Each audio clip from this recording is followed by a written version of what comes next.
El tema de hoy es emergencia obstétrica, hemorragia e hipertensión. La hemorragia obstétrica es el estado de salud donde se peligra la vida tanto de la mujer como del producto, y esto requiere de una atención tanto médica como quirúrgica y es una intervención inmediata. La razón por la cual incrementa la mortalidad como un indicador del grado de desarrollo social, señalando la injusticia y la inequidad de la sociedad. Se ha señalado que el 99% de los casos de mortalidad materna se presenta en los países en desarrollo, de los cuales puede evitarse,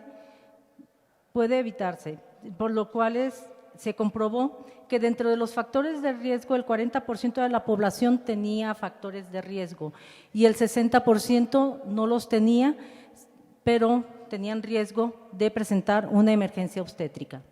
Con la finalidad de incrementar los conocimientos sobre la hemorragia y la hipertensión para prevenir una mortalidad materna, como nos pidió el secretario de Salud del Estado y con la toma de protesta del actual comité directivo. Damos la bienvenida y damos las gracias por aceptar la invitación ordinaria del Colegio de Ginecología y Obstetricia del Estado de Jalisco al doctor Jorge Rodríguez Ábalos.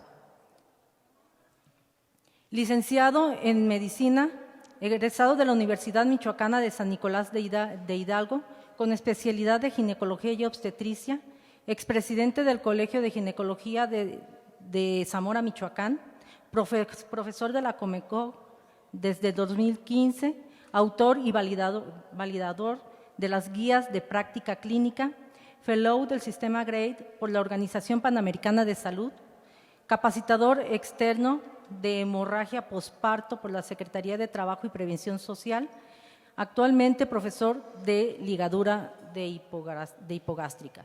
Doctor, le damos la bienvenida. Gracias.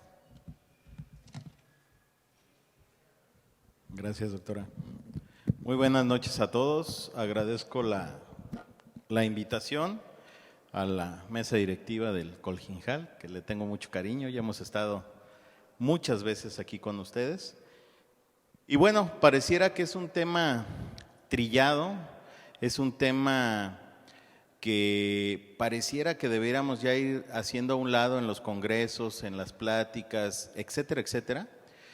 Pero van a ver ahorita que pues no es así, seguimos cometiendo casi los mismos errores. El día de mañana voy a Morelia a dictaminar 3 muertes maternas que tuvimos en el estado de Michoacán, porque soy dictaminador y asesor para el Comité de Morbimortalidad. Y cada que reviso los expedientes, encuentro casi siempre las mismas fallas. Ese es el gran problema.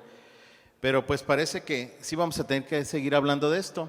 Y les voy a dar una reseña, cómo estas dos patologías van de la mano y casi tienen el mismo origen.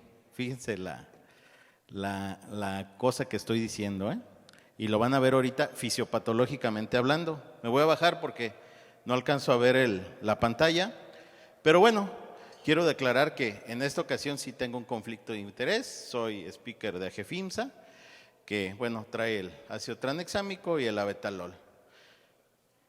Y bueno, la agenda para el día de hoy es la estrategia para la disminución de la morbilidad materna. Yo ya no le pongo la muerte materna, porque si logramos disminuir la morbilidad, pues vamos a disminuir por consecuencia y por ende la mortalidad, ¿no? Pero van a ver la propuesta que tenemos. Vamos a hablar de algo de epidemiología, vamos a hablar de puntos claves de la coagulación. Y mucha gente me dice, ¿y por qué hablas de coagulación? Van a ver ahorita la importancia de saber abordar las pacientes con la coagulación. ¿Por qué puntos claves de líquidos? Porque ahí está el origen de que desconchinflemos a las pacientes con la mala utilización de líquidos que hacemos. Tenemos una mala administración de líquidos en nuestros pacientes. ¿Sale? El ácido tranexámico, no con enfoque terapéutico, sino con enfoque preventivo. La abetalol y sus bondades y cómo les va a las pacientes que utilizamos este medicamento. Sí, caro, pero la verdad es que se estabilizan muy rápido con el menor número de efectos secundarios, etcétera, etcétera. Y unos casitos clínicos que les puse, ¿sale? Entonces, la propuesta para disminuir la mortalidad o la morbimortalidad materna está en 3 pilares. ¿Cuáles son esos 3 pilares? Bien sencillo de entender.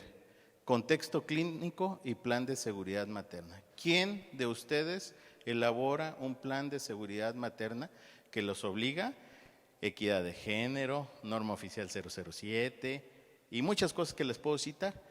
Y son 10 simples preguntas que debe contestarse su paciente para ver datos de alarma, en qué momento va a parir, etc., etc.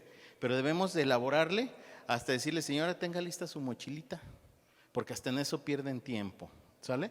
Pero lo más importante, aparte del plan de seguridad, es tener un contexto clínico. Ahorita les dijeron que el 60%, que la mayoría no tenía factores de riesgo. Yo creo que todas las pacientes que se complican, por lo menos tienen un factor de riesgo, nada más que no le dimos importancia en el momento que estuvimos en contacto por la paciente. ¿Por qué? Porque los que trabajamos en institución, y si trabajan en 2 instituciones, pues, ¿qué creen que sucede? Que dejamos de ponerle atención a los detalles en las pacientes porque estamos quemados, la verdad, y con razón, porque la afluencia de pacientes en los servicios de salud o Secretaría de Salud, no sé qué sea aquí ahorita, o IMSS más bienestar, como ya nosotros cambiamos, o los que trabajan en el IMSS, el ISSSTE, SEDENA, etcétera. Entonces, a veces no ponemos la atención debida en los detalles de las pacientes. Entonces, gran parte de las complicaciones que tiene un paciente está en un detalle, ¿sale? Manejo de líquidos, coagulación e hipotermia. Van a ver ahorita cómo estas 2 patologías confluyen aquí. Y bueno, que yo sea muy picudo para hacer histerectomías, para tratar a las pacientes allá como el gran maestro, esa es solo una parte. Pero si yo nada más domino esto, dejo de dominar estos 2 pilares, ¿qué creen? Pues se me va a caer el edificio. La paciente se me viene abajo. Y van a ver por qué. Poquito de historia.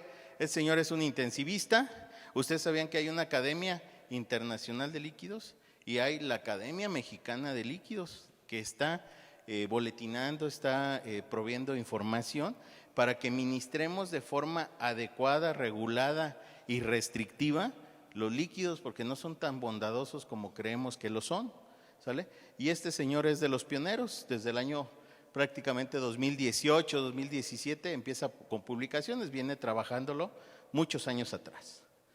Y bueno, vamos a ver esto, cómo ha sido la evolución de los factores de coagulación. Ya más de 120 años, prácticamente estamos por completar, que se empezaron a descubrir los primeros factores de coagulación, que en el año 40 surge el famoso TP, ¿sí?, que ha sido una piedra angular en el manejo de las pacientes quirúrgicas. Pero miren, en el año 94 al año prácticamente 2000, una doctora en la Universidad de Dakota del Norte empieza a explicar lo que no se podía explicar de la coagulación, y que no hay un modelo in vitro, sino es un modelo dinámico e in vivo, y donde muchas células interactúan. Entonces, tenemos estas gentes, porque todo el mundo creemos que el ácido tranexámico es nuevo. Pues de nuevo no tiene nada, se descubrió en la década de los 60. Pero miren, estos esposos, los famosos doctores Okamoto, ¿sí?, desde los años 40 decían, lástima que aquí no se ve, que hacía falta recursos para podernos tratar con nuestra misma sangre.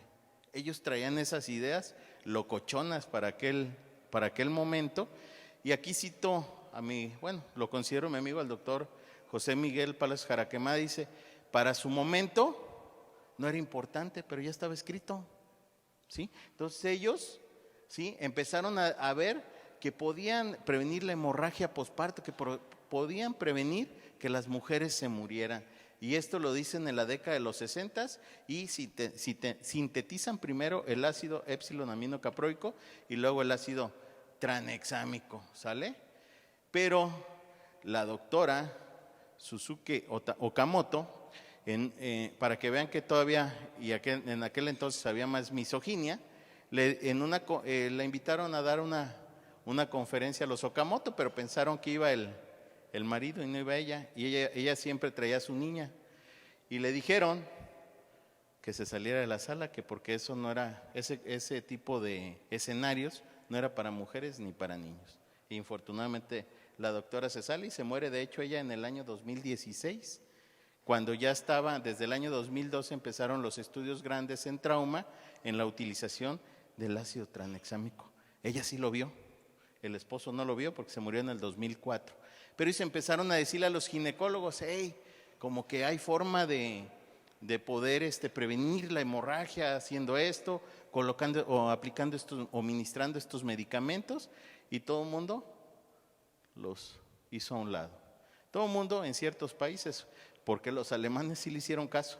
Los alemanes tienen desde los años 70 que transfunden hemocomponentes de forma muy limitada. Ellos tienen otras cosas que no es mayor infraestructura, sino cambiaron el chip, ¿sale? Entonces, todo esto nos lleva al año 2017, donde empiezan a haber estudios ya en las mujeres embarazadas, en mujeres que tenían problemas con esto, ¿no? Y la epidemiología, miren, aquí están con 8 muertes maternas el estado de Jalisco, ¿sale? La razón de muerte materna está prácticamente en el 38%. Y bueno, nos dicen que del 2022 al 2023 hemos mejorado, que se han muerto menos pacientes. Pero pues cada quien interpreta las estadísticas y los números como quiere, así nos enseñó el cabecita de algodón. Y se siguen muriendo de las mismas edades. Eso no ha cambiado, ¿no? Nomás nos dicen, ya se mueren menos. Y bueno, aquí está Jalisco con el casi 31%. Entonces, ahí andamos en la razón de muerte materna alta. Entonces, miren, en el año 2022, en la semana 54, se murieron 112 mujeres. Y si le echamos para atrás, ¿qué creen? Que 2021, 2020, 2019, nos tenemos que ir hasta el 2017, que fue cuando tuvimos este gran número de muertes maternas. Pero ese no es el problema, quiere decir que por lo menos 2,000 mujeres tuvieron o estuvieron a punto de morir por una cuestión de hemorragia. Y de esas no hablamos, pero de esas pacientes al rato van a ver que nos van a llegar con insuficiencia renal, hipertensas, por la epigenética se desarrollan otro tipo de enfermedades en aquellas pacientes que las mandamos o las dejamos ir a la lona prácticamente, ¿no? Que no se murieron, pero casi estuvieron a punto. Y para este año, la semana pasada, llevamos ya 27 muertes maternas por hemorragia y 19 por preeclampsia. Pero yo me pregunto, ¿de qué se mueren las de trauma obstétrico? ¿De qué se mueren las de trastornos placentarios? ¿De qué se mueren las de aborto? ¿O de hemorragia o de infección? Y las de trastornos placentarios, pues a fuerzas que se mueren de hemorragia. Por eso les digo que los números, cada quien los interpreta como quiere. Entonces, contexto clínico para estas patologías, no voy a andar mucho. Casi todo mundo conoce los factores de riesgo y la importancia que tiene cada uno de ellos, ¿no? Pero miren, por ejemplo, en aquellas pacientes que tuvieron hemorragia previa, casi 4 veces más de una paciente que no la tuvo va a tener el riesgo de padecer esto. Entonces, si una paciente te dice, doctor, ya me andaba muriendo, júralo que te va a sacar un susto en este embarazo actual, ¿sale? Y bueno, en lo que es preeclampsia, pues todos tenemos aquí datos, ¿no? Por ejemplo, la obesidad. Acabo de ver una paciente que tiene obesidad, ese embarazo es producto in vitro, ¿sí? Y le hicieron una curva mal hecha de tolerancia oral a la glucosa, pero a mí cuando le hago el ultrasonido se me va el percentil hasta el 98. Entonces, no creció porque es un bebé grandote y bien chulo, ¿eh? Se está programando ese bebé para ser diabético, cardiópata, y para que esa paciente nos haga una ¿qué? Pues una hemorragia o una preeclampsia. Y si no tiene factores, claro, nada más hay que estar atento a los detalles. Entonces no voy a andar en eso. Hemostasia, del griego hemo, sangre, estasia, de tener. ¿Para qué es importante esto? Miren, empieza a aparecer este personaje. ¿Qué está molado en la preeclampsia? El endotelio. Por la razón que ustedes quieran, ya y no vamos a hablar de cuestiones de tamizaje ni nada de ese rollo, pero aquí partimos de que se empieza a dañar o a tener un insulto el endotelio. ¿Y qué tiene el endotelio? Anticoagulantes, procoagulantes, ¿sí? ¿Qué tenemos aquí? Todos los factores en el espacio intravascular, con excepción del factor tisular, pero todos los demás son intravasculares, ¿no? ¿Y qué aprendimos en la FAC? Este modelo, ¿no? Vía extrínseca, vía intrínseca, vía común. ¿Y qué creen? Que a la basura eso no sirve ya. Les digo, desde el año 2002 se publicó cómo es la coagulación en realidad de forma dinámica. ¿Y quién es la estrella? La plaqueta. Si yo no tengo mis plaquetas funcionales, ¿sí? Y si no conozco a la plaqueta, estoy perdido, ¿sale? ¿Por qué? Porque la plaqueta tiene una anatomía, es una célula sin núcleo, ¿estamos de acuerdo? Pero que tiene funciones como si tuviera núcleo. Entonces, tiene un hialómero, ¿para qué? Para proteínas contráctiles. ¿Por qué? Porque ¿cómo está el coágulo? Primero, grande, y luego ¿cómo se hace? Chiquito. Para eso nos ayudan los hialómeros. Granulómeros, ¿sí? Gránulos alfa, el FGDP y el FGTB. ¿Quién hace cirugía de rejuvenecimiento vaginal? Esta es la explicación. Estos son los factores de crecimiento que rompemos a ponerle en la torre a la plaqueta para que allá se acomode el asunto, ¿no? Pero no solo eso, tenemos factores de von Willebrand, fibrinógeno, los gránulos densos, serotoninas, instancias de quimiotaxis para que acudan otras células, ¿verdad? Receptores para que la plaqueta se agarre entre sí, se agarre el fibrinógeno, se agarre el colágeno de la matriz extracelular y podamos cubrir ese daño que tiene en los capilares o donde sea, ¿no? Entonces, esta es una plaqueta, ya la conocen, su anatomía. Y bueno, vamos a entrar un poquito en detalle en la teoría celular de la coagulación, ¿sale?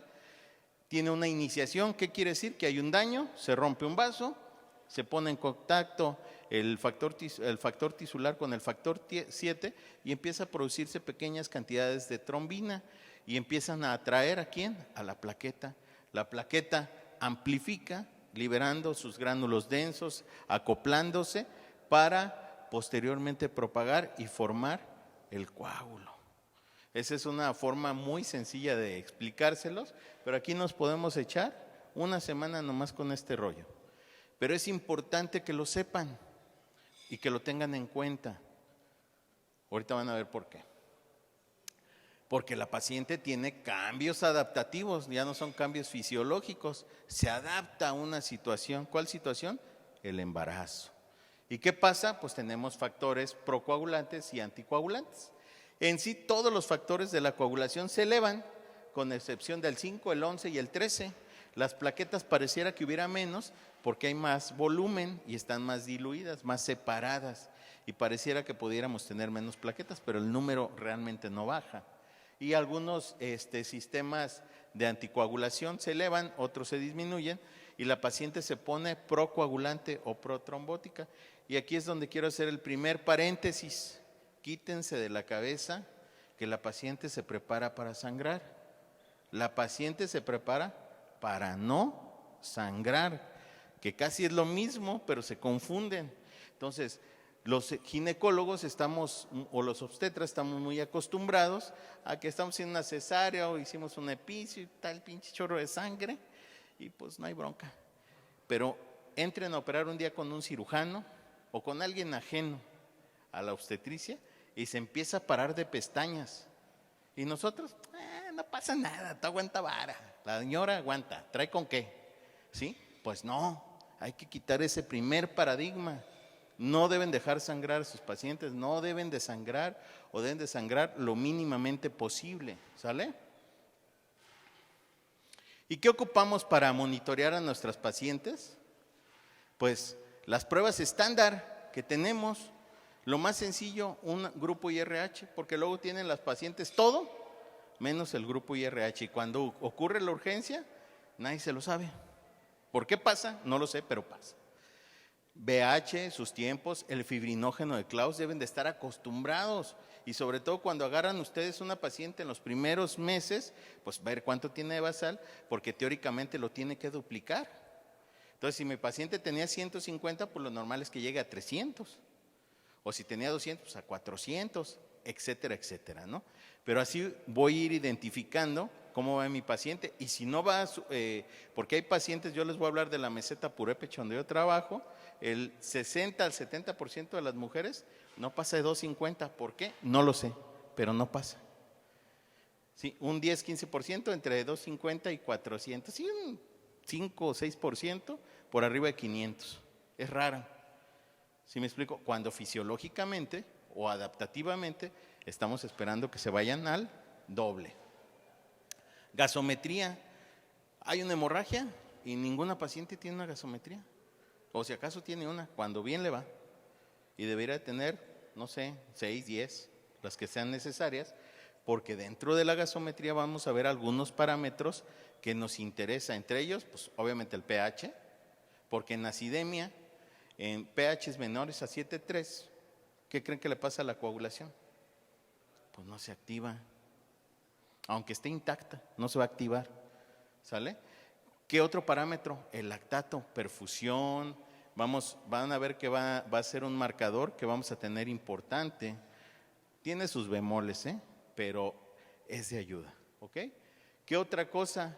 El déficit de base. Ese nos puede decir si le falta agüita, no le falta agüita, porque van a ver que el hecho de estar monitoreando la uresis no es tan confiable. ¿Sale?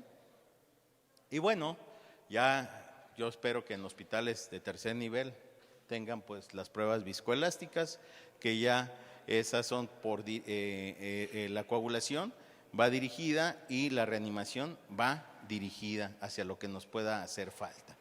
¿Sale? Y bueno, líquidos, y aquí vamos a arrancar con lo bueno. Aquí se revisaron las leyes de Starling, ¿y qué creen? Que las echaron para un ladito y les corrigieron algunos detalles. No quiere decir que están mal, porque debemos modificar el paradigma de cómo prescribimos ¿qué? Líquidos. ¿Sale? Porque ¿qué pasa? ¿Cuál es la intervención más frecuente a la que se enfrenta todo el que pisa un hospital como paciente? Pues que le pongan una venoclisis. Eso es ¿qué es lo primero que se hace? Canalízalo. Y un Harman. Y aviéntale un 500 para que se vaya alivianando, ¿no? Y luego llega el anestesio y le avienta 800. Y ahorita van a ver lo que pasa. Entonces, lástima que no se ve, pero bueno, aquí dice que el equilibrio entre el endotelio, glicocális, ¿sí? Debe estar lo más fisiológicamente posible, porque si no vamos a empezar a tener pérdida o síndrome de fuga capilar, que vamos a empezar a tener que se nos fugue agua del espacio intravascular al espacio extravascular. Y lo que nos dice que sobre todo cuando excedemos carguitas de más de 500, y ahorita lo vamos a ver más adelante, ¿no? Entonces, es importante no hacerlo. ¿Y cómo es cuando se nos va el líquido al tercer espacio? ¿Cómo regresa a la circulación nuevamente? ¿A través de las vénulas? No, regresa a través del sistema linfático. Por eso a muchos de ustedes, me incluyo, ya cada vez menos, nos hablan las pacientes 3, 4, ahorita van a ver, 3, 4 días después, doctor, se me están hinchando los pies.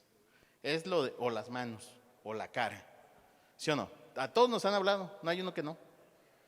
Pero la mente no capta, bueno, más bien los ojos no ven lo que la mente no sabe. Y ahorita van a ver y todos, no, pues es que la redistribución y no sé cuánto, y acá y allá, pero no, es que nos pasamos en agua. De por sí ella ya traía un incremento adaptativo y nosotros le aventamos el resto.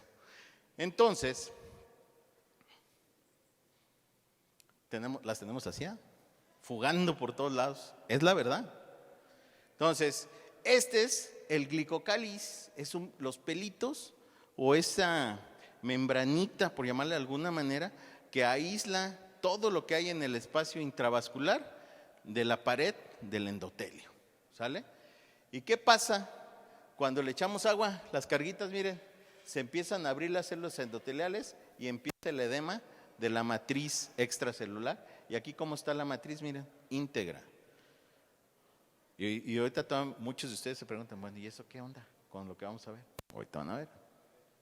Entonces, aquí tenemos un acercamiento a las 10 micras, donde tenemos las células basales, el endotelio y todo lo que es la capa de glicocális, que son proteosaminoglucanos, ¿sí? Entonces, esas proteínas nos aíslan todos los elementos y evitan que se pongan en contacto las células, que se desencadene la coagulación. ¿Y qué está molado en la preeclampsia? Eso. ¿Y qué está molado en la hemorragia? Eso. Ahí está el meollo del asunto. Si empezamos a cuidar detalles, yo por eso les digo a los anestesiólogos, oye, ¿por qué le pasas volumen si es una programada? No, es que bloqueo y que quién sabe qué. Y ahora voy a ir a darme unos catorrazos ahora en agosto con los anestesiólogos a Pachuca, pero les voy a hacer esa pregunta, porque su problema no es volumen, su problema es que los vasitos se abrieron. Ellos deberán de solucionar o deberán de ver cuál es el medicamento más seguro para aplicárselo a la paciente, pueda tener nuevamente tono y mejoramos la presión. Pero no le echan agua. ¿Y qué pasa con el agua? Barre el glicocális. ¿Y a poco no? Nomás se ponen a bloquear, ¡pum! Y ahí es donde yo mejor le cierro. En lo que está bloqueando, pues no puede echarle más agua. ¿Sí me explico? Mejor hay que evitar el efecto poseiro, todo lo que exacerba el hecho de que la paciente esté vasoplégica. ¿Sale? Y bueno, aquí, ¿a qué le tenemos miedo o cuál es la complicación que más le tememos para cuando administramos líquidos? Al edema agudo de pulmón, levante la mano el que me diga que no. Todos es lo que tememos. ¿Y qué creen? Que el pulmón no está tan débil. Entonces, ¿qué es lo que se edematiza primero? El intestino, el hígado y el vaso y la pared abdominal. Ahí es donde, miren, las células endoteliales menos, la matriz mesangial menos, el glicocális menos, y acá está el pulmón, miren. ¿Qué tal el glicocális? Esa es la anatomía, por eso yo los veo y le tengo miedo al edema agudo de pulmón. Y al día siguiente vas a ver a la paciente con su bendita y todas las tripas aquí. Pero la señora no ha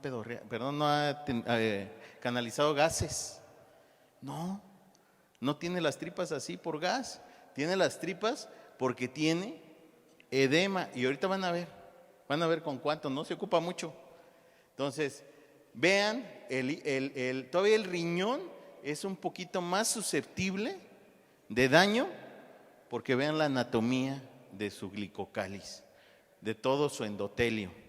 Entonces, bien importante, ahorita van a ver, no sé cuántos trabajen cerca de una unidad de hemodiálisis, pero muchas de las pacientes que están ingresando son más jóvenes y tienen antecedente que tuvieron hemorragia o una preeclampsia, con datos de severidad, que las mandó a la lona, ¿no?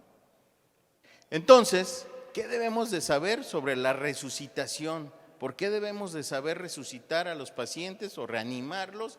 Y también meterles agua y sacarles agua. Meterlos, parar y sacar, y luego parar de sacar agua. Eso es lo que nos enseña este paper y nos dice que nuevamente, que la principal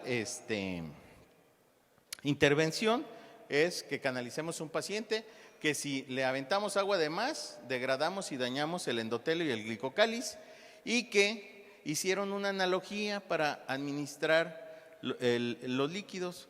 Los intensivistas tienen las 4 Ds para administrar en la sepsis antibióticos, pues hicieron una analogía o lo traspolaron a líquidos y te dicen las 4 Ds. ¿Qué droga? ¿Cuál es la mejor solución? Ahorita la vamos a ver, pero es el Harman. No hay otra, la más buena, bonita y barata. Hay una mucho mejor que se llama Plasmalite, pero el litro cuesta 1,000 pesos. Entonces imagínense a dónde nos vamos, ¿no? La dosis, la duración y en qué momento desescalamos. 4 preguntas: ¿cuándo empiezo? ¿Cuándo paro? ¿Cuándo empiezo a sacar? ¿Y cuándo paro de sacar líquidos? ¿sale? Eso es importante. Y las indicaciones, pues una de ellas es la reanimación. ¿Qué es la desresucitación o sacar líquido? Pues es hacerlo con drogas o a ayudar al riñón a filtrar, ¿sí? Y es cuando tenemos incremento, o está indicado cuando tenemos un incremento de peso del más de 10% por acumulación de líquidos. ¿Cuántas pacientes tenemos preeclámpticas con mal manejo de líquidos por ellas mismas, por su patología, que subieron 15, 20 kilos? Y todavía no, es para su casa, todavía aguanta, ¿no? Entonces, ojo, bien importante. ¿Cuándo iniciar empezar a sacar agua? ¿En qué momento debemos de hacer eso? Bueno, la clave es identificar y ver los disparadores que son importantes para eso. El más difícil de todos, incremento de peso. ¿Cuántos de ustedes indican que sus pacientes se pesen diario? Y más esas pacientes que son o que tenemos alto riesgo de preeclampsia o son preeclámpticas. Sí, es importante. ¿Cuántos de ustedes en sus notas, porque yo les puedo decir que ninguno de los ginecólogos, por lo menos de Michoacán, pone el balance en sus notas? ¿Cómo va el balance en sus pacientes?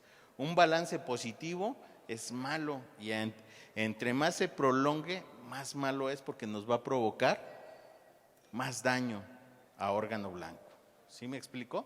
Entonces, dos parámetros bien difíciles como esos. Alteración de la función cardiopulmonar, bueno, alteraciones en lo que es la precarga, por ejemplo, también.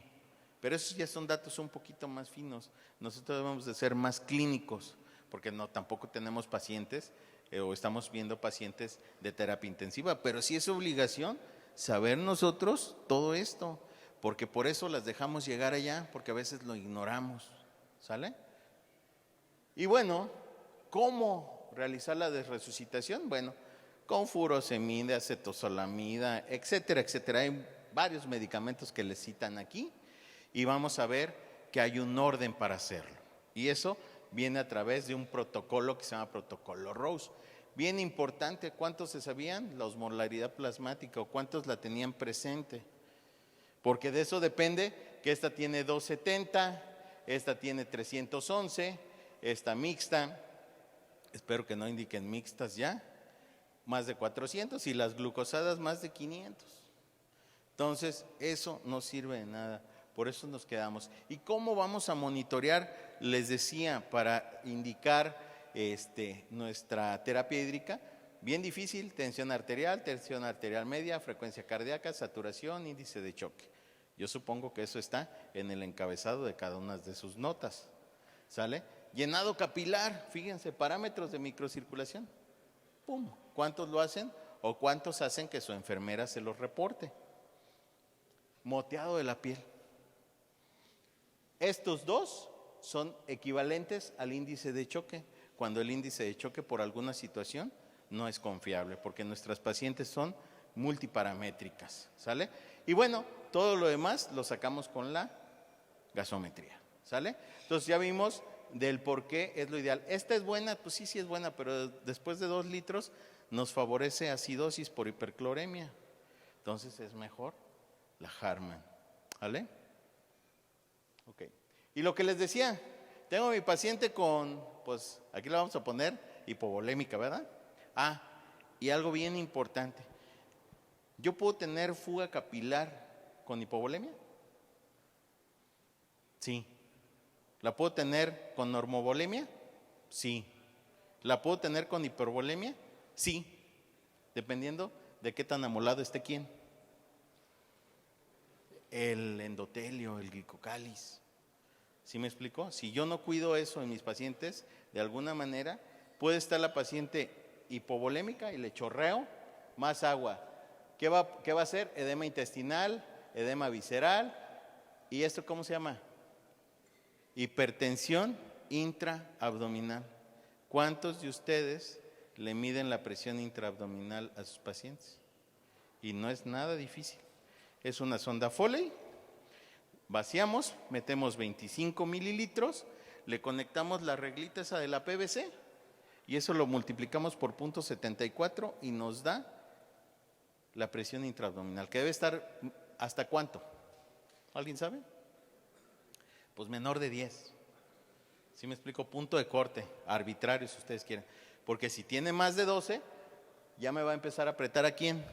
A las renales, va a empezar a edematizarse el riñón. ¿Y qué va a dejar de hacer? Va a dejar de orinar. ¿Y qué voy a pensar? ¿Que le hace falta qué? Más agua. Y es un círculo vicioso. Y también las venas mesentéricas aprietan con el edema y con la tripa edematizada. ¿Sale? Entonces, esto es el meollo, este es el círculo vicioso que debemos de romper. Por eso a veces yo puedo hacer una técnica quirúrgica depuradísima, buena, pero si no cuido, empiezo con el sangrado ese en capa, de ese fregaquedito. Y empezamos con los puntos de Albert, todos los han dado, ¿sí o no? Entonces, los puntos a lo loco, pues, empezamos a hablar y no ceden esos sangrados. ¿Por qué? Porque ya tengo mi daño endotelial, ya tengo mi daño de coagulopatía, etcétera, etcétera. ¿Complicaciones en la reanimación? Claro, en el intestino, ¿sí? Se edematiza, empezamos a tener ultrafiltración y empezamos a tener más riesgo de infección. ¿Por qué? ¿Quién se fuga también? Las bacterias. ¿Sí me explico? Acá en la pared abdominal, ¿qué bronca podemos tener? Pues está toda edematizada, mayor riesgo de que haya problemas de cicatrización y más fácil se infecte, ¿sí o no? A nivel respiratorio, pues el edema. A nivel hepático, ¿por qué creen que las pacientes hacen ese edema, esa distensión de la cápsula de Gleason y les duele el hígado? Porque ¿quién está bien amolado en el hígado? El glicocáliz y todo el sistema endotelial. Entonces tiene mucha fuga y es fácil de que se rompan los vasos y por eso se generan esos hematomas. Entonces el hígado está congestivo. Entonces tenemos a los pacientes así, olvídense de las piernas hinchadas es lo de menos, ¿sale? Y miren, esta, infortunadamente, ¿qué creen? Que cuando le buscamos en lo de obstetricia, no hay nada. Hay en quemados, en trauma, en sepsis, aquí en de pancreatitis, pero este es el que más me gusta, porque en el 2019 le aventaron 6 litros de agua, nomás, 6. Entonces, yo quiero que ustedes hagan un recuento en una paciente que entra a quirófano, se chuta de 1 a 2 en el quirófano, soluciones. Más la otra que le dejamos para 12 horas, más la otra que le dejamos para 12 horas. Y si somos de los que las dejamos 48 horas, se chutan entre 5 y 6. Y vean a dónde llega la presión intraabdominal, a 28. Eso ya es un síndrome compartimental y esas pacientes hay que abrirlas para liberar la presión, porque si no van a molar el riñón. ¿Sí me explico? Entonces, a veces nosotros no lo vemos, pero tú le tocas la panza a la paciente, pues que no lo operé, pues ya le saqué al bebé, mija, y siguen con la barrigona, aguas. Por eso es importante saber el parámetro tan difícil de cómo medir la presión intraabdominal, porque eso te va a quitar 3 minutos, ¿sale? Entonces, hay un protocolo para administrar líquidos, ¿sale? ¿Y cuál es ese protocolo? El protocolo Rose. Y miren lo que dura todo un líquido en el cuerpo humano, hasta semanas, y eso inclusive haciéndolo de forma ordenada, ¿sí? Aventando un hit. ¿Cuánto le voy a empezar a resucitar a mi paciente? 30 mililitros kilogramo por hora en la primera hora. Pero yo les digo, ojo, no es el único líquido que vas a usar. ¿Qué tal si le pones plasma? ¿Qué tal si le pones medicamentos aforados? Todo eso entra valga la expresión, dentro de la cuenta. O le quieres aventar hits de bolitos, 4 mililitros por kilogramo de peso. ¿Qué quiere decir? Que hasta una paciente de 100 kilos, no más de 400. ¿Y quién le zumba? ¿Cuánto le zumbamos? 2 litros, vámonos. Y yo, en el ALSO, que soy facultado, era lo que recomendaba. No, zúmbale 2 litros. Por aquí a algunos les di ese curso. Eso quedó en el pasado. Ya hay que cambiar el paradigma, ¿no? La optimización, esta es la R de resucitación. Y bueno, tenemos parámetros. Aquí son muchos, inclusive pacientes que tienen catéter de Swan-Ganz. En eso no me voy a meter, pero sí me voy a meter en cómo dispararlo. Bueno, cuando tengo mi presión arterial media menor a 65, cuando Hago una prueba bien difícil, le levanto las patitas 45 grados a mi paciente durante 3 minutos y si mejoran los signos vitales, ¿qué le hace falta? Agua. Y si no mejoran, ¿qué le hace falta? Vasopresor. Así, no digo que ustedes sepan utilizar el vasopresor, pero oye, ¿qué tal si le ponemos mejor un vasopresor de forma temprana? Entonces, si lo desconocen, pues el anestesiólogo va a hacer lo que quiere, el intensivista lo que quiere, y no todos los intensivistas, aún siéndolo, le saben estos detalles, ¿sí? No quiero decir que sean ignorantes, pero a veces no les cuesta trabajo manejar la paciente puérpera o embarazada, ¿no? Y bueno, hasta la presión coloidosmótica, que es muy fácil de sacar, y ese es el disparador para yo iniciar líquidos. Disparador para optimizar y a lo mejor disminuir un poco. Bueno, cuando ya tengo mi presión arterial media normal, mi índice de vena cava, que no es, ¿quién maneja mejor el ultrasonido que nosotros? Hacer una vena cava es lo más papita que hay. Y es otro parámetro con el cual yo puedo ver si mi paciente está estable o no está estable, porque puede ser que no esté orinando, tenga un síndrome compartimental y no le haga falta volumen. Eso es algo hipotético, ¿no? La estabilización y empiezo a remover líquidos, ¿sí? Cuando ya se me están elevando ciertos parámetros, inclusive la presión intraabdominal, aquí la maneja de 15. Cuando la presión es de más de 15, aguas, pero no la medimos. Ni siquiera yo he visto en las terapias, al menos en las de allá, que les estén midiendo la presión intraabdominal. No sé aquí, ojalá que aquí sí lo hagan, porque es un parámetro importante. Y cuándo parar la evacuación, ¿sí?, de líquidos, y siempre sus balances neutros o negativos. Si tengo balances positivos, me estoy excediendo en agua. ¿Qué nos dicen las guías de práctica clínica? Que luego a veces pues no nos gustan mucho o no les hacemos mucho caso. Y miren, débil, punto de buena práctica, débil, prácticamente puede ser un débil. Y aquí un grade fuerte en cuanto a la reanimación de líquidos, que si sí es bueno, que si no, que si le meto, que no le meto, etcétera. Aquí lo que quiero decirles es que sale débil no porque sea malo reanimar a los pacientes, sino porque no publicamos nada. Y no me refiero en México, a nivel internacional se publica muy poco en esto, por eso la evidencia nos sale un poco inconsistente. Pero yo he empezado a ver que nos va mejor, cuidando líquidos, cuidando mi hemostasia, cuidando otros detalles. Y una buena técnica quirúrgica. Entonces, ¿cómo tenemos forma de monitorear nuestros pacientes? Bien fácil. Tenemos la uresis, tenemos criterios clínicos y criterios paraclínicos. Entonces, criterios clínicos, uresis, 0.5 mililitros como mínimo por kilogramo de peso por hora, ¿sale? ¿Qué tenemos? Balance de líquidos, balances neutros o negativos, eso sería lo ideal. Índice de choque, 0.9 o menos para abajo, ¿sale? Gasometría, un pH adecuado, lactato menor a 2 o menos y el déficit de base de 4 o menos, ¿sale? Elevación de miembros, y aquí les dice, mire, de 1 a 3 minutos a 45 grados.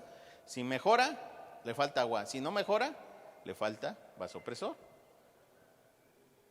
Medición de la presión intraabdominal y USG pulmonar y de vena cava. ¿Será difícil ver las líneas B? No, no es difícil. Se ven bien facilito, ¿sí? Entonces, eso me dice que si ya hay daño en el pulmón, ¿cómo creen que están las tripas y el riñón? Pues peor, y la pared abdominal peor, ¿sale? Entonces, el índice de vena cava, si tengo más de una distensión de menos del 40% o una colapsabilidad, ¿qué nos dice? Que le falta agua. Y si la tengo más, que le falta vasopresor, ¿sale? Entonces, eso es lo importante.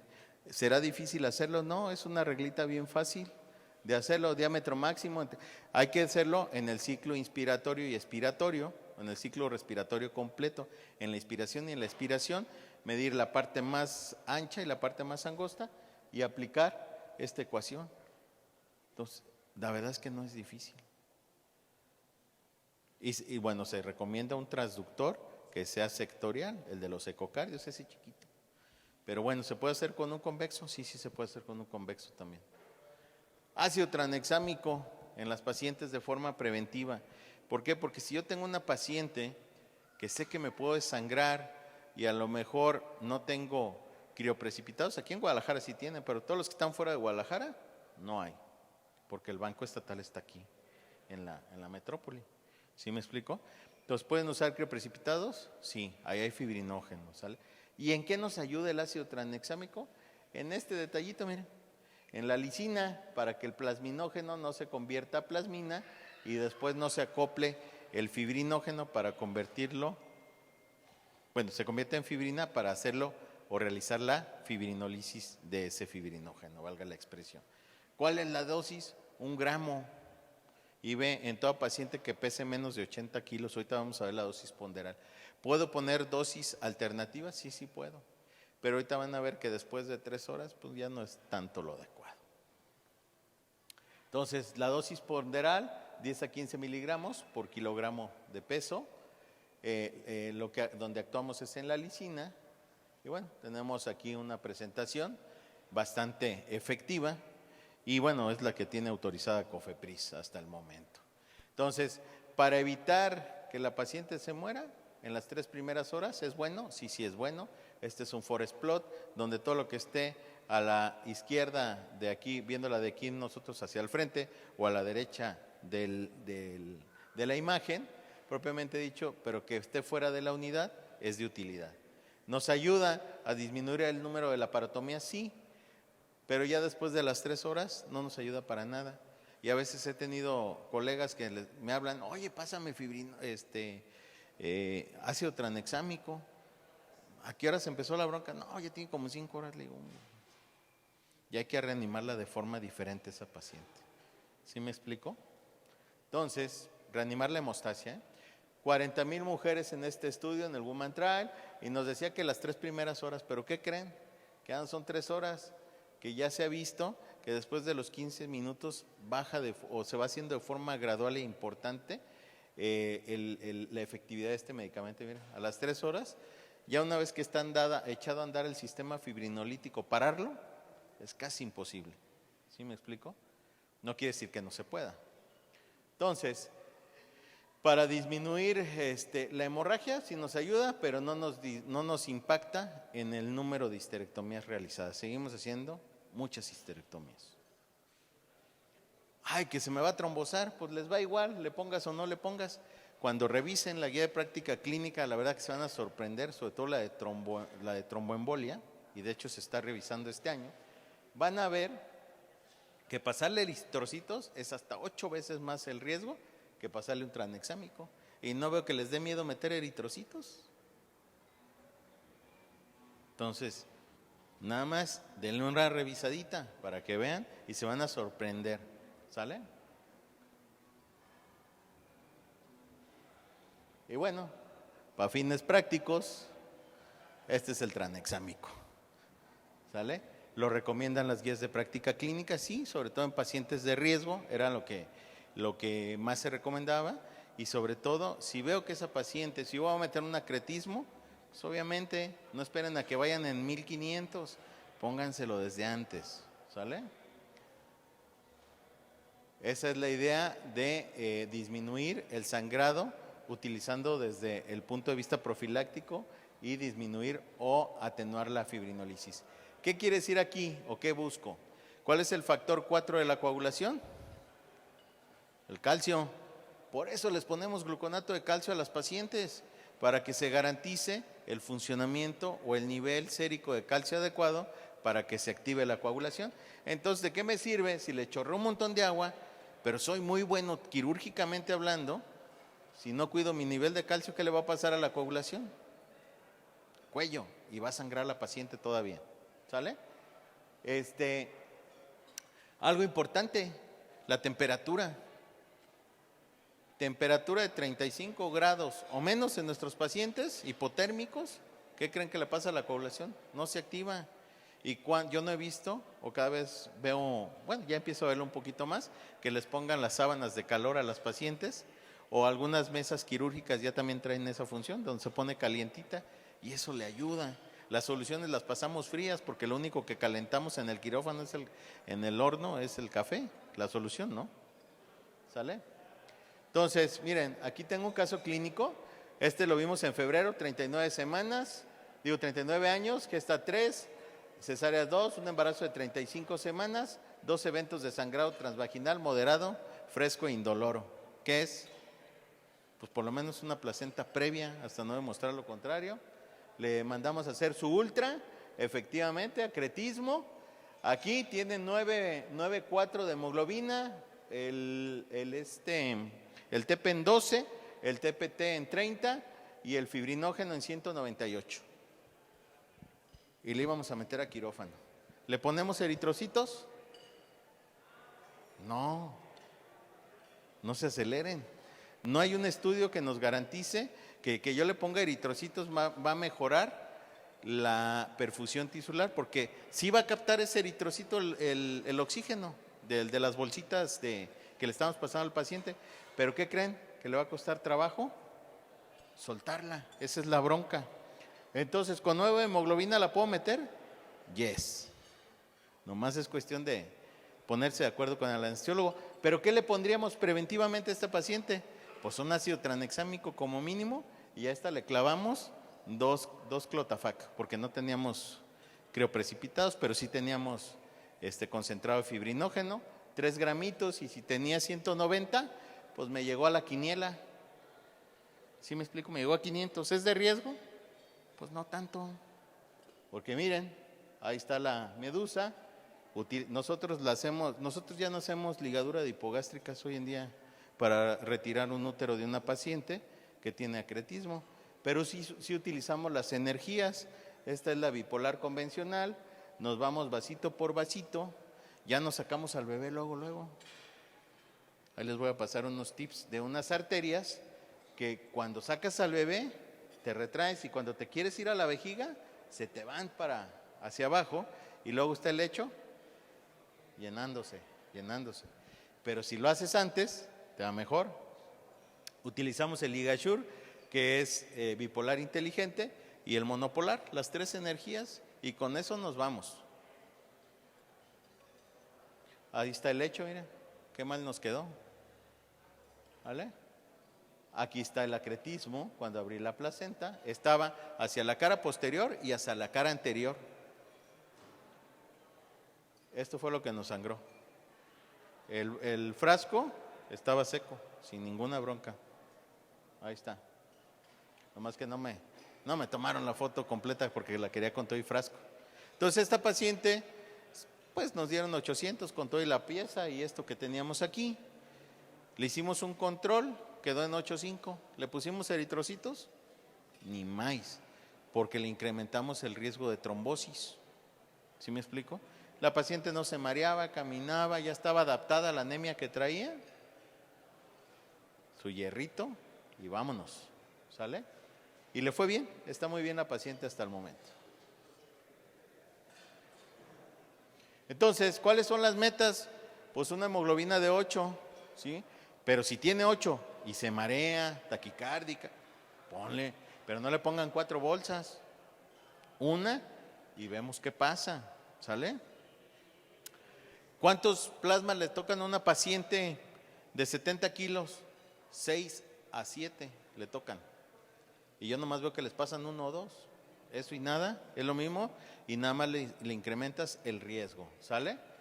Fibrinógeno por arriba de 200, lactato menor a 2, el déficit de base, una TA media mayor a 65, la uresis de más de 5.5 mililitros kilogramo hora. ¿Qué quiere decir?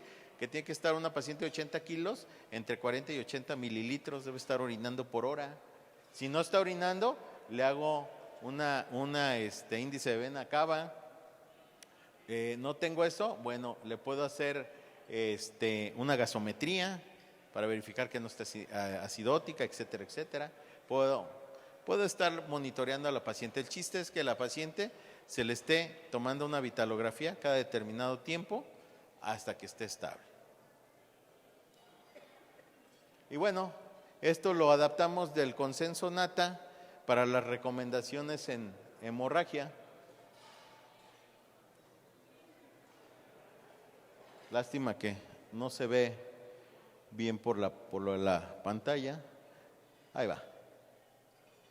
Pero bueno, no estoy peleado con los protocolos de transfusión masiva. Estoy peleado en la forma que hacen los protocolos. ¿Por qué? Porque ¿qué está dañado? El fibrinógeno. ¿Dónde hay fibrinógeno? Crioprecipitados. Entonces, ¿cuántos críos debemos de tener? 40 para hacer por lo menos entre 2,5 gramos a 3. ¿Cuántas plasmas? 6. ¿Cuántas plaquetas? Pues una féresis si fuera necesaria. Y por último, 4 o 5 unidades de sangre, dependerá del caso. ¿Sale? Y no precipitarse en el momento de la cirugía. ¿Sale? Ácido tranexámico de forma preventiva. Puedo tener un refrigerador de la hemostasia, pues qué mejor. Ácido tranexámico, desmopresina, concentrado protrombínico y concentrado de fibrinógeno. Y con eso me defiendo donde sea. Y le disminuyo muchos riesgos tromboembólicos al paciente. Entonces, todos hemos tenido una paciente que llega, que trae dolor en la boca del estómago, trae dolor de cabeza, le tomamos la presión y lo más importante, que ya me voy a adelantar un poquito, que nos las mandan con enfermedad hipertensiva a clasificar, todas nos las siguen mandando con metildopa aquí en la metrópoli. Digo, allá donde estamos nosotros, atrás del Huizache, se vale la metildopa, pero aquí, o hidralacina vía oral, por favor, ¿sí me explico? Entonces desconocen mucho y nos llegan este tipo de paciente con presiones de 180, 110, con crisis hipertensivas, ya daño a algún órgano. Y recuerden que con este solo valor, ¿qué debemos de hacer donde estemos? ¿En la priva o en el hospital público? Activar el código oro o código de emergencia obstétrica o código MATER. El oficial es código oro ahora. ¿Sale? ¿Para qué? Pues para que un grupo de gentes nos apoyemos para poder sacar adelante a esta paciente. ¿Sí me explico?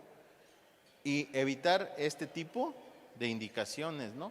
Alfa-metildopa, enalapril, etcétera. No. En el puerperio se las valgo todavía, pero en el embarazo, no. ¿Sale?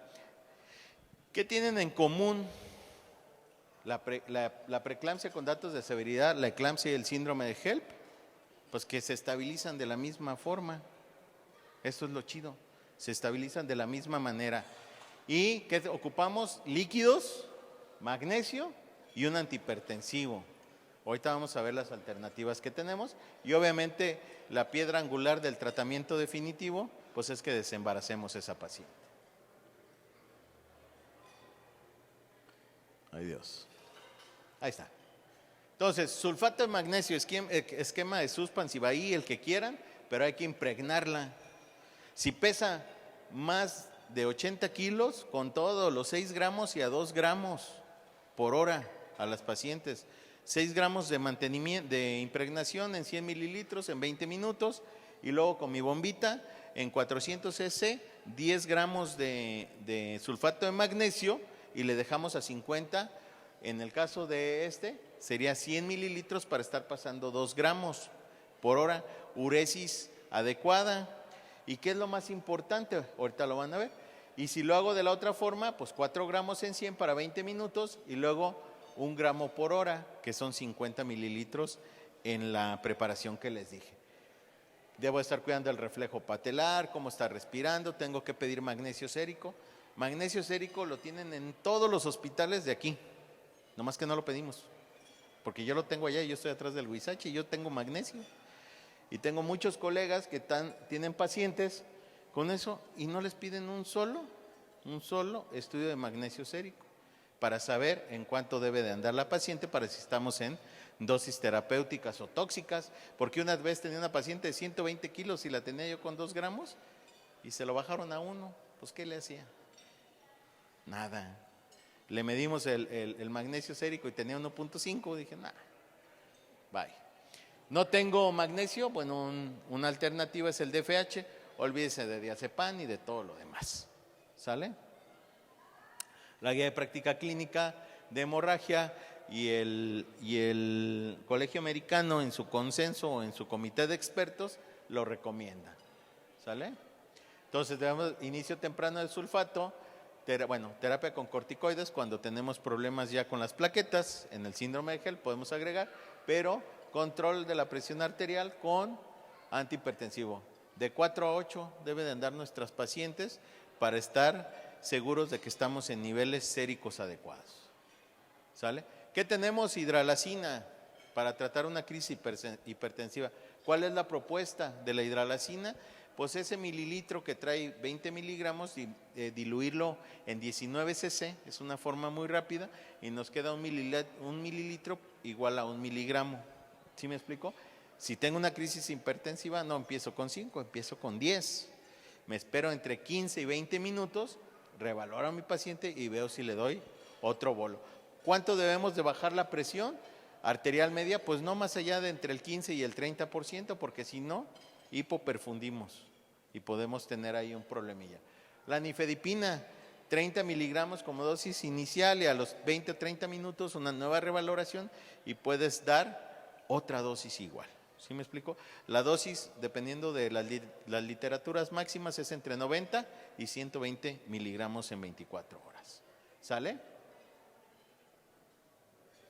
¿Qué nos dice la guía de práctica clínica? Que no pone número 1 a la nifedipina, o número 1 a la hidralacina, o número 1 a la betalol. Lo que cuentes. Si ustedes tienen la betalol, la verdad úsenlo. Nosotros lo usamos mucho allá y la verdad que se estabiliza el 99.9% de las personas. Yo no he tenido, la verdad, resistencia. Esta es la presentación que nosotros estamos aquí proponiendo. Y bueno, el abetalol, un esquema es 20 miligramos en bolo. Vienen 20 miligramos en 20 mililitros. 100 miligramos en 20 mililitros, perdón. Entonces, si yo le quiero pasar 20 miligramos, ¿sí? ¿Cuánto le paso? Pues 5 mililitros, ¿no?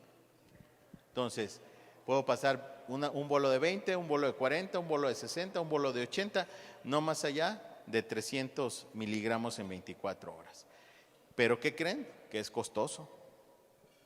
Entonces, a nivel público o privado es complicado utilizarlo, pero aquí, bueno, ahorita les comento eso. Entonces, este es otro esquema, ¿sí? 20 en los primeros 2 minutos, repetir entre 10 y 20 minutos, siempre darles 10, 20 minutos. Recordemos que las pacientes deben de estar siendo revisadas en situación de urgencias cada 15 o 30 minutos. Ustedes pónganse de acuerdo, porque también eso es complicado para nuestro personal de enfermería. Pero bueno, le pasamos otra dosis de 40 y luego una de 80. Si no mejora, bueno, buscaremos otra alternativa. Hidralacina ya se las dije y la nifedipina igual. Pero aquí en el Tzuquipan, sí, es el de Occidente, ¿no? Es ese. Aquí tienen un protocolo que a mí me gusta mucho y yo lo utilizo porque te ayuda a ahorrar y a no impactar tanto. Entonces, ellos hacen un aforamiento en 80 cc de solución fisiológica, metemos los 20, le pasas primeros entre 10 y 20 mililitros y le dejas a 10 mililitros por hora, y es tan eficaz como el esquema que les presenté en un inicio, pero eso te aguanta para 6 o 12 horas, dependiendo de la respuesta del paciente. Entonces gastas una ampolleta y con el otro puedes gastar entre 3 y 4 viales. ¿Sale? Bueno, cuidados posteriores a la resolución del embarazo. El magnesio no se suspende luego, por lo menos de 24 horas en preeclampsia con datos de severidad. Una paciente con eclampsia hasta 48 horas, se lo podemos dejar. ¿Sale? Mantener el tratamiento antihipertensivo, porque también, es que ya anda bien la ñora, vamos a quitar. No, aguanta. Tenemos que estas pacientes revisarlas en 8 o hasta 15 días posteriores con el esquema que les dejemos y empezarlo a desescalar. ¿Sale? Monitoreo de la presión arterial, vigilar la diuresis, renovar exámenes de laboratorio, ¿sale? Tratar las complicaciones que puedan existir en ese momento, y siempre, sea preeclampsia, sea hemorragia, tromboprofilaxis, 6 a 12 horas posteriores a que ya controlamos el evento. ¿Por qué? Porque ya nos fuimos primero a la procoagulación, ahora tenemos que irnos al otro lado, a la anticoagulación de forma preventiva. ¿Qué pueden usar? Lo que ustedes quieran, enoxo, fraxi, dalteparina. Yo me peleaba con el trauma por la enoxo y que se nos caduca la dalteparina que teníamos en la farmacia, pero ninguno de los dos sabíamos o no habíamos preguntado, ¿no? Y alta hasta el control de la TEA por 24 horas y que tengamos ausencia de daño a órgano blanco. Y lo más importante, que diario se les olvida, la paciente se fue a la lona y no le ofrecieron un método de planificación familiar. Entonces, el apeo es importante en las pacientes. Siempre, siempre, y siempre lo pongo. Y cada que llego y veo, no, pues tiene preeclampsia. ¿Y qué método? Ni me dijeron. Me va a cuidar mi viejo. Esa es la clásica, ¿no? Entonces, aguas. Tips para llevar, ya vamos a terminar. Vean la importancia de conocer la farmacocinética y la farmacodinamia y la fisiología, ¿sí?, de los líquidos, la coagulación, la fisiopatología de estas dos entidades nosológicas que más nos mata mujeres en el mundo, ¿sale? Coagulación preventiva, tromboprofilaxis temprana, apeo, y siempre, nunca lo hagan solos, hay que hacerlo en equipo, hay que limar asperezas con el anestesiólogo, cuesta trabajo, y luego con la enfermera, pero ya una vez que se suman, se empieza a hacer más fácil la forma de trabajar. Pues les doy las gracias por haberme puesto atención, no sé si tengan alguna duda.